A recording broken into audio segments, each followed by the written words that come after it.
മുൻ പ്രധാനമന്ത്രി ഡോക്ടർ മൻമോഹൻ സിംഗിന് വിട നൽകാൻ ഒരുങ്ങുകയാണ് രാജ്യം. രാവിലെ 11:45 നിഗംബോധ് ഘട്ടിൽ ആണ് അന്ത്യകർമ്മങ്ങൾ നടക്കുക. 8 മണിയോടെ ഔദ്യോഗിക വസതിയിൽ നിന്ന് കോൺഗ്രസ് ആസ്ഥാനത്തേക്ക് മാറ്റും. 9:30 വരെയാണ് പൊതുദർശനം. പൂർണ്ണ സൈനിക ബഹുമതികളോടെയാണ് സംസ്കാര ചടങ്ങ്.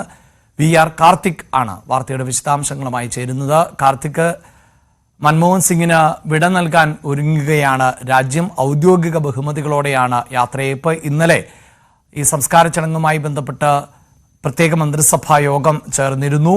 പ്രമുഖരായ നേതാക്കൾ, കേന്ദ്ര മന്ത്രിമാർ അടക്കമുള്ളവർ ചടങ്ങിൽ പങ്കെടുക്കില്ലേ? എന്താണ് മറ്റു വിവരങ്ങൾ? പ്രമുഖരുടെ സാന്നിധ്യത്തിൽ തന്നെയായിരിക്കും ചടങ്ങുകൾ. ഇപ്പോൾ മോത്തിലാൽ നെഹ്റു മാർഗിലെ 3-ാം നമ്പർ വസതിയിലാണ് ഡോക്ടർ മൻമോഹൻ സിംഗിന്റെ മൃതദേഹം ഉള്ളത്. മെനഞ്ഞാന്ന് രാത്രിയായിരുന്നു അദ്ദേഹത്തിന്റെ അന്ത്യം. 9:51 എയിംസ് ആശുപത്രിയിൽ. അവിടെ നിന്ന് നേരെ അദ്ദേഹത്തിന്റെ വസതിയിലേക്കാണ് മൃതശരീരം കൊണ്ടുപോയത്. ഇന്നലെ അവിടെ എത്തി പ്രമുഖ നേതാക്കളെല്ലാം തന്നെ അദ്ദേഹത്തിന് ആദരം അർപ്പിച്ചിരുന്നു. രാഷ്ട്രപതി, ഉപരാഷ്ട്രപതി, പ്രധാനമന്ത്രി, അതോടൊപ്പം തന്നെ ആഭ്യന്തരമന്ത്രി അടക്കമുള്ള പ്രമുഖരെല്ലാം തന്നെ ഇന്നലെ അദ്ദേഹത്തിന്റെ വസതിയിലെത്തി അദ്ദേഹത്തിന് അന്തിമോപചാരം അർപ്പിച്ചു. രാവിലെയോടെയാണ് അവരെല്ലാം ഇന്നലെ എത്തിയത്. അതിനുശേഷം കുടുംബാംഗങ്ങളുമായി അന്ത്യകർമ്മങ്ങൾ അടക്കമുള്ള കാര്യങ്ങളിൽ ഒരു പ്രാഥമിക ചർച്ച നടത്തിയ ശേഷമാണ് ഇന്നലെ രാവിലെ 11 മണിയോടുകൂടി പ്രത്യേക മന്ത്രിസഭാ യോഗം ചേർന്നത്. ആ മന്ത്രിസഭാ യോഗത്തിലെ തീരുമാനം അനുസരിച്ച് യമുന തീരത്തുള്ള നിഗംബോധ് ഘട്ടിലാകും ഡോക്ടർ മൻമോഹൻ സിംഗിന്റെ അന്ത്യകർമ്മങ്ങൾ നടക്കുക. ഇന്ന് രാവിലെ 11:45 അന്ത്യകർമ്മങ്ങൾ നിഗംബോധ് ഘട്ടിൽ നടക്കുക.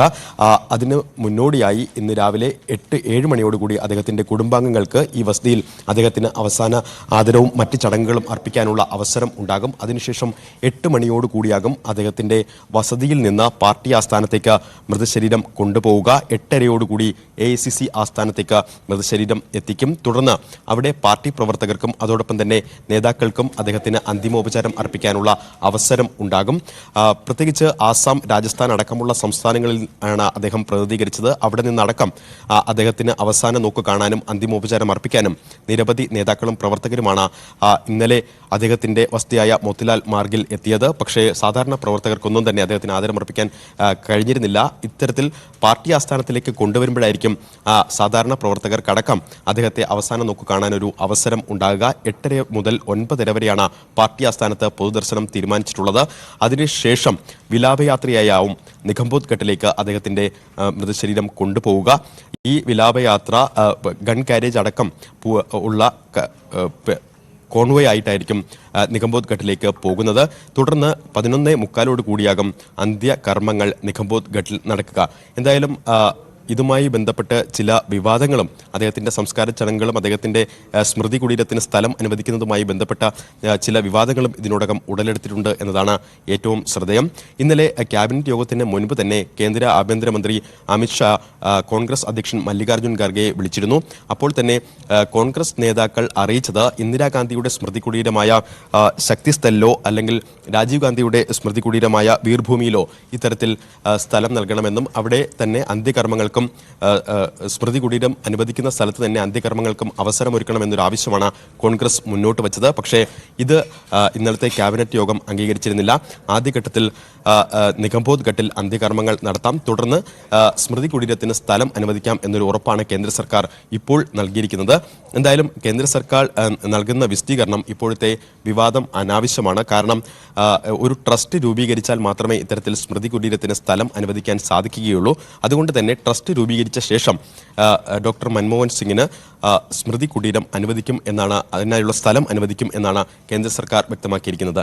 എന്തായാലും മൻമോഹൻ സിംഗിന് അദ്ദേഹം അർഹിക്കുന്ന യാത്രയയപ്പ് നൽകാൻ എല്ലാ വീരോചിതമായ ചടങ്ങുകളോടും കൂടി അദ്ദേഹത്തിന് യാത്രയയപ്പ് നൽകാൻ ഒരുങ്ങുകയാണ് തലസ്ഥാനം. അഭിലാഷ്, രാജ്യത്തെ കടുത്ത സാമ്പത്തിക പ്രതിസന്ധി നേരിട്ടിരുന്ന ഒരു കാലഘട്ടത്തിൽ ആയിരുന്നു ധനമന്ത്രി എന്ന നിലയിൽ മൻമോഹൻ സിംഗ് നടത്തിയ ഇടപെടലുകൾ, ഉദാരവൽക്കരണം, നയങ്ങൾ, പ്രത്യേകിച്ച് ലോകവിപണിക്ക് മുന്നിൽ ഇന്ത്യയെ തുറന്നു കൊടുത്തതോടുകൂടി ആണ് പല വിദേശ കമ്പനികളും അടക്കം ഇന്ത്യയിലേക്ക് തിരികെ എത്തിയത്. അതിനുശേഷം ഇന്ത്യ സാമ്പത്തികമായി ചുവടുവെക്കുന്ന സാഹചര്യം ആണുണ്ടായത്. അതിന്റെ തുടർച്ച എന്ന നിലയിൽ തന്നെയാണ് പിന്നീട് ഭരണം മാറി വന്നു എങ്കിൽ പോലും മൻമോഹൻ സിംഗ് തന്നെ ഇന്ത്യയുടെ പ്രധാനമന്ത്രി ആയ ഘട്ടത്തിൽ എല്ലാം തന്നെ അദ്ദേഹം ധനമന്ത്രിയായിരുന്ന കാലഘട്ടത്തിൽ ആരംഭിച്ച പദ്ധതികളുടെ തുടർച്ചയാണ് പിന്നീട് നമ്മുടെ രാജ്യം കണ്ടിട്ടുള്ളത് എന്നതാണ് വസ്തുത.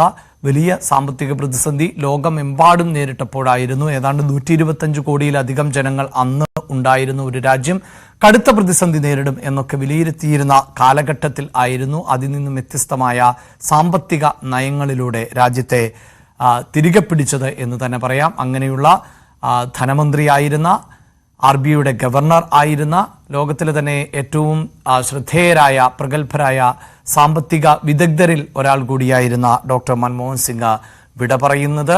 രാഷ്ട്രീയ എതിരാളികളൊക്കെ വലിയ വിമർശനങ്ങൾ ഒരു ഘട്ടത്തിൽ ഉന്നയിച്ചിരുന്നു. അദ്ദേഹത്തിന്റെ പല തീരുമാനങ്ങളും തെറ്റ് എന്ന് വിലയിരുത്തിയിരുന്നു.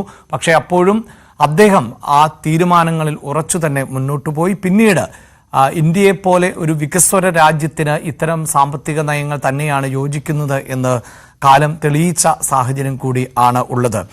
കാർത്തിക് സൂചിപ്പിക്കുന്നതനുസരിച്ച് ഇപ്പോൾ അദ്ദേഹത്തിൻ്റെ അന്ത്യ കർമ്മങ്ങൾ ഏതാണ്ട് 11:45 കൂടിയാണ് ആരംഭിക്കുക. 8 മണിക്ക് ശേഷം മൃതദേഹം AICC ആസ്ഥാനത്തേക്ക് കൊണ്ടുപോകും. അവിടെ പൊതുദർശനത്തിനുള്ള ക്രമീകരണങ്ങളടക്കം നടത്തിയിട്ടുണ്ട്. കാർത്തിക്, നമുക്കറിയാം നിരവധി കോൺഗ്രസ് നേതാക്കൾ, രാജ്യമെമ്പാടുമുള്ള കോൺഗ്രസ് നേതാക്കൾ, കേരളത്തിൽ നിന്നുള്ള കോൺഗ്രസ് നേതാക്കൾ ഉൾപ്പെടെ ഈ ചടങ്ങിൻ്റെ ഭാഗമാകുന്നുണ്ട്. അവർ കഴിഞ്ഞ ദിവസം കോൺഗ്രസിന്റെ യോഗം നടക്കുമ്പോഴാണ് ഈ മരണവാർത്ത പുറത്തു വന്നത്. അപ്പോൾ തന്നെ അവർ ഡൽഹിയിലേക്ക് പുറപ്പെടുകയും ഒക്കെ ചെയ്തിരുന്നു. അങ്ങനെ AICC ആസ്ഥാനത്തും ക്രമീകരണങ്ങളെല്ലാം പൂർത്തിയായിട്ടുണ്ടല്ലോ അല്ലേ? AICC ആസ്ഥാനത്തും ക്രമീകരണങ്ങളെല്ലാം തന്നെ പൂർത്തിയായി കഴിഞ്ഞു. ബലഗാവിയിൽ ഇത്തരത്തിൽ കോൺഗ്രസിന്റെ വർക്കിംഗ് കമ്മിറ്റിയും തുടർന്നുള്ള സമ്മേളനവും റാലികളുമൊക്കെ തീരുമാനിച്ചിരുന്ന സാഹചര്യത്തിൽ അപ്രതീക്ഷിതമായാണ് ഡോക്ടർ മൻമോഹൻ സിംഗിന്റെ വിയോഗ വാർത്ത പുറത്തേക്ക് വരുന്നത്. അപ്പോൾ തന്നെ ഈ സമ്മേളനം അടക്കമുള്ള കാര്യങ്ങൾ റദ്ദാക്കിക്കൊണ്ട് നേതാക്കളെല്ലാം തന്നെ ഡൽഹിയിലേക്ക് എത്തിയിരുന്നു. പ്രധാനമായും ശശി തരൂർ അടക്കമുള്ള നേതാക്കൾ അദ്ദേഹത്തെ ആശുപത്രിയിലെത്തി അവസാനം നോക്ക് കണ്ടു. അതിനുശേഷം പ്രതികരണങ്ങൾ നടത്തി. ശശി തരൂർ, രമേശ് ചെന്നിത്തല അടക്കമുള്ള നേതാക്കൾ ഇതിനോടകം തന്നെ ഇന്നലെ അദ്ദേഹത്തിന്റെ വസതിയിലുമെത്തി അദ്ദേഹത്തിന് ആദരം അർപ്പിച്ചിരുന്നു. KC വേണുഗോപാൽ അടക്കമുള്ള നേതാക്കൾ AICC ആസ്ഥാനത്ത് പൊതുദർശനത്തിന് ആവശ്യമായ ക്രമീകരണങ്ങളെല്ലാം പൂർത്തിയായതായി അറിയിച്ചിട്ടുണ്ട്. സാധാരണ പ്രവർത്തകർക്കടക്കം അദ്ദേഹത്തിന് അന്തിമോപചാരം അർപ്പിക്കാൻ പാർട്ടി ആസ്ഥാനത്ത് സൗകര്യമൊരുക്കും എന്നാണ് പാർട്ടി തന്നെ വ്യക്തമാക്കുന്നത്. 1 മണിക്കൂറാകും AICC ആസ്ഥാനത്ത് പൊതുദർശനം ഉണ്ടാവുക. അതിനുശേഷമാകും വിലാപയാത്ര ആരംഭിക്കുന്നത്. പൂർണ്ണ സൈനിക ബഹുമതികളോടെയാണ് അദ്ദേഹത്തിന്റെ സംസ്കാര ചടങ്ങുകൾ എന്നതും ശ്രദ്ധേയമാണ്. 21 ആചാര വെടികളോടെ ആകും സംസ്കാര ചടങ്ങുകൾ നടക്കുക. സൈനിക ബഹുമതികൾ എല്ലാം നൽകിക്കൊണ്ട് അദ്ദേഹത്തിന് വീരോചിതമായ ഒരു യാത്രയയപ്പ് നൽകാൻ തന്നെ തയ്യാറെടുക്കുകയാണ് രാജ്യം. എന്തായാലും തലസ്ഥാനത്ത് എല്ലാ തരത്തിലുള്ള ക്രമീകരണങ്ങളും പൂർത്തിയായി കഴിഞ്ഞു.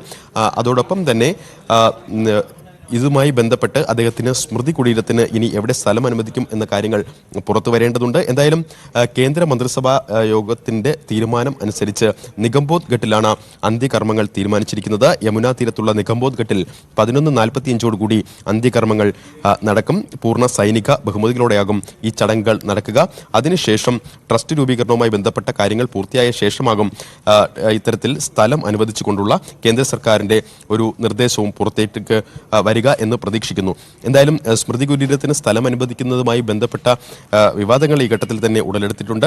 നേരത്തെ തന്നെ പല നേതാക്കളും ഇത്തരത്തിൽ പ്രതിഷേധവും അറിയിച്ചുകൊണ്ട് രംഗത്ത് വരുന്ന ഒരു സാഹചര്യമുണ്ടായി. പക്ഷേ കേന്ദ്ര സർക്കാർ നൽകുന്ന വിശദീകരണം UPA സർക്കാരിന്റെ കാലത്താണ് ഇത്തരത്തിൽ സ്മാരകങ്ങൾക്ക് സ്ഥലം അനുവദിക്കേണ്ട എന്നൊരു തീരുമാനമെടുത്തത് എന്നതടക്കമുള്ള കേന്ദ്ര സർക്കാരിന്റെ വാദങ്ങളും പുറത്തേക്ക് വരുന്നുണ്ട്. എന്തായാലും ഡോക്ടർ മൻമോഹൻ സിംഗിന് അർഹിക്കുന്ന യാത്രയയപ്പ് നൽകാൻ ഒരുങ്ങുകയാണ് രാജ്യം. 7 ദിവസത്തെ ദുഃഖാചരണം രാജ്യത്ത് പ്രഖ്യാപിച്ചിട്ടുണ്ട്. ഈ ദിവസങ്ങളിൽ ദേശീയ പതാക പകുതി താഴ്ത്തിക്കെട്ടുകയും എല്ലാ ഔദ്യോഗിക പരിപാടികളും റദ്ദാക്കിയിട്ടുണ്ട്. അദ്ദേഹത്തിന്റെ നിര്യാണത്തെ തുടർന്ന് സംസ്ഥാനത്തും 7 ദിവസത്തെ ദുഃഖാചരണം പ്രഖ്യാപിച്ചിട്ടുണ്ട്. 26 മുതൽ 1-ാം തീയതി വരെയാണ് ഇത്തരത്തിൽ ദുഃഖാചരണം സംസ്ഥാനത്തും പ്രഖ്യാപിച്ചിട്ടുള്ളത്. മുൻ പ്രധാനമന്ത്രി മൻമോഹൻ സിംഗിന് അദ്ദേഹം അർഹിച്ച ഇന്ത്യയ്ക്ക് പുതിയ സാമ്പത്തിക ദിശാബോധം നൽകിയ, ഇന്ന് കാണുന്ന ഇന്ത്യക്ക് സാമ്പത്തിക അടിത്തറ ഉറപ്പാക്കിയ പ്രിയപ്പെട്ട നേതാവിന് അവസാനം നോക്ക് കാണാനും അദ്ദേഹത്തിന് ആദരമർപ്പിക്കാനും നിരവധി പേർ ഇന്ന് അദ്ദേഹത്തിന്റെ വസതിയിലും എത്തും. 8 മണിയോടുകൂടി അദ്ദേഹത്തിന്റെ മൃതശരീരം AICC ആസ്ഥാനത്തേക്ക് മാറ്റും. അവിടെയും അദ്ദേഹം 33 വർഷം രാജ്യസഭാ അംഗമായിരുന്ന കാലയളവിൽ അദ്ദേഹവുമായി ബന്ധപ്പെട്ട് നിരവധി നേതാക്കൾ പ്രവർത്തിച്ചിരുന്നു. അവർക്കടക്കം അവിടെ എത്തി അദ്ദേഹത്തിന് അവസാന ആദരമർപ്പിക്കാനുള്ള സൗകര്യമൊരുക്കും. സാധാരണ പ്രവർത്തകർക്കടക്കം ACC ആസ്ഥാനത്ത് ഇത്തരത്തിൽ അദ്ദേഹത്തെ അവസാനം നോക്കി കാണാൻ അവസരമൊരുക്കും. അതിനുശേഷമാകും വിലാപയാത്രയായി കൊണ്ടുപോവുക. എന്തായാലും ഡൽഹിയിൽ കഴിഞ്ഞ ദിവസങ്ങളിലും ഇന്നുമൊക്കെ രാവിലെയുമൊക്കെ മഴയാണ്. ഈ മഴയുടെ സാഹചര്യം കൂടി പരിഗണിച്ചായിരിക്കും ഗൺ കാരേജ് അടക്കം വിലാപയാത്രയുമായി ബന്ധപ്പെട്ട കാര്യങ്ങളിൽ ഒരു അന്തിമ തീരുമാനം ഉണ്ടാവുക. ഇപ്പോൾ നമ്മൾ കാണുന്ന